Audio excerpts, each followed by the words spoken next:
তোরে না আমি জান পরাণ দিয়ে ভালোবাসি, অতি শীঘ্রই তোরে বিয়ে করতে চাই। আচ্ছা বিয়ে করে তুমি কি খাওয়াইবা?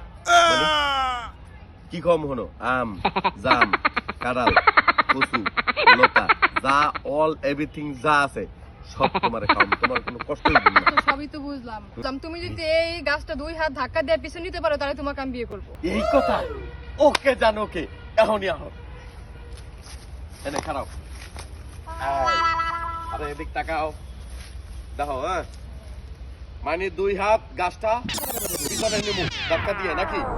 আচ্ছা বিয়া বইবা তো সত্য? দেখো আল্লাহ মেয়েটা যেন বিয়ে করতে পারি। এ দেখো দেখো দেখো দেখো গান নিছি, এটা কি গাছটা খারাপ রয়েছে? গাছ খারাপ হয়েছে, তাহলে এটা কি হাত কই আছে? পিছনে। তাহলে তুমি কি কইছো কত, যে ধাক্কা দিয়ে 2 হাত পিছন নিতে? হ্যাঁ, তা আমি তো ধাক্কা দিয়ে 2 হাত পিছন নিছি, এবার দেখতে গেছি বিয়া করতে চলো।